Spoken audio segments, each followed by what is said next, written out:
What's going on, everybody? This is MDENT313, and I'm back at you guys with another one as I'm on my way to work.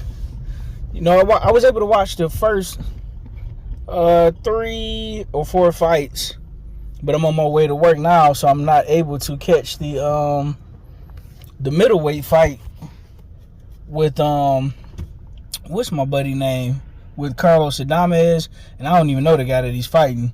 So I'm not able to catch that fight because I'm on my way to work. But I want to talk about one of the fights I did catch that was exciting. Man, I knew it was going to be exciting. Big Bang Zhang. Zhilei Zhang taking on Agit Kabayel. Listen, like I said in my last video, I'm 0-3 in my fight predictions, man. I picked Big Bang Zhang to take out Agit Kabayel, and it looked like he was on a mission to do so. Even though Agit Kabayel was extremely, I'm just gonna call him Agit, even though he was extremely aggressive, he was accurate, he was strong, he was strategically placing Zhang where he wanted to be, where he wanted Zhang to be. Zhang, I tell you what, man, that left hand of his is devastating. Man, he was hurting. He got his respect early, right? First round, Zhang hit him with 2 big, crazy left hands. Sent them flying back into the ropes. I'm like, okay, yeah, this is easy money right here. And Zhang looked like he pretty much was doing what he wanted to do. Man, so fast forward. I mean, good fight, good back and forth fight, but Zhang was in control. Zhang was hurting him. We get to the 5th round, right? Zhang hit him with a nasty straight left. Yakow! Set him down. I'm like, oh my God, it's over with. There's no way he getting up from that, and if he do, he ain't gonna be around much longer. Man, credit to Agit.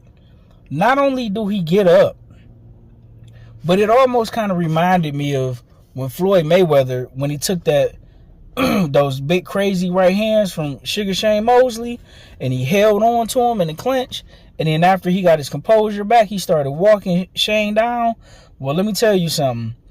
Because he was knocked down and almost knocked out, it wasn't nothing to hold on to.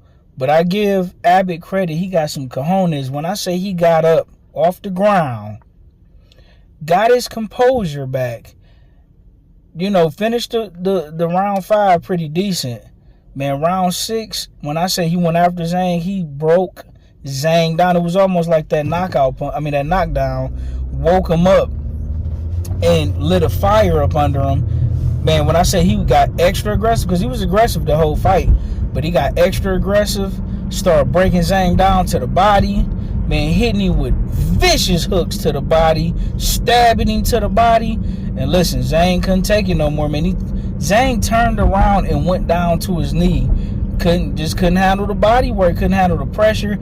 You could see when he knocked down Agit, and Agit not only got up, but he got up more aggressive, you know, than before. It was almost like Zhang, he didn't want no more of that. He was tired. And, you know, that back and forth, I wouldn't say it was a back and forth, but it was kind of more so, usually when it's back and forth, it's kind of more so even. But I don't think he could handle the pressure of Agit, just that constant coming forward.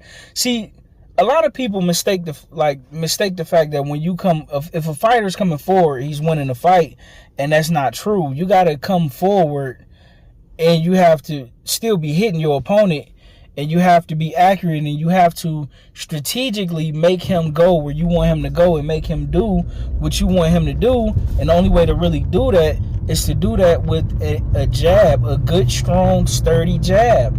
And that's what he did with Zhang. And you could tell it was frustrating Zhang. Zhang is used to being the bigger guy in the ring, the more physically imposing guy. And when he seen that he couldn't back up Agit, he couldn't, you know what I'm saying? He couldn't impose his will on him. It was almost like he didn't want no more of that.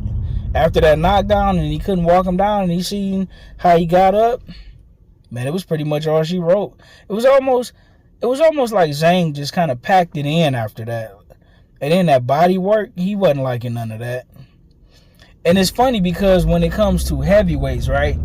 Even with the harder punching heavyweights, you kind of used to seeing like more of a sharpshooter style of heavyweight, like a Deontay Wilder kind of style, or you used to seeing a more explosive style, right? Like Daniel Dubois, like, you know, they'd be boxing in the center of the ring, and then, you know, you might have a guy like Daniel Dubois just kind of explode on you out of nowhere, but then he tamper and tame back down. But Abbott was just not. He was putting pressure on him like he was a welterweight, like he was a smaller man, constantly coming forward with a jab, putting his ones and twos together.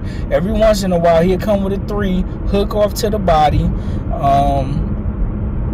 And he just wasn't going nowhere. Even when, like I say, even when Zhang was hurting him early in the fight, it didn't deter him, you know, from coming forward, doing what he wanted to do, putting his punches together, attacking the body, occasionally coming up top. And Zhang got frustrated that he couldn't, like, it's almost kind of like with the Mike Tyson thing. When he can't bully you and intimidate you, he just kind of mellowed in, like, you know what, I don't want no more of this. And that's what it looked like from Zhang. It didn't look like Zhang was really hurt, but I mean, listen, he had to be. He took a knee. You know, the referee had to stop the fight, and that was all she wrote, man. Very, very fun heavyweight fight, man. I think the winner of this is in line to fight Alexander Usyk. I think this person is the WBC interim champion at heavyweight, so they'll be in line, and then the winner of Martin Bakole and Joseph Parker will be in line to also fight Alexander Usyk for the IBF. I mean, not for that. No, they'll be in line to fight Daniel Dubois for the IBF title, because Daniel Dubois is the IBF champion. So, the winner of Martin Bakole, Joseph Parker, will be fighting Daniel Dubois for the IBF title. But man, credit to Abbott, Abigail, man. Phenomenal fight. Shout out to Zhang, man. Great fight. That's all I got on this one. Let me know what you think in the comment section. Like, share, and subscribe.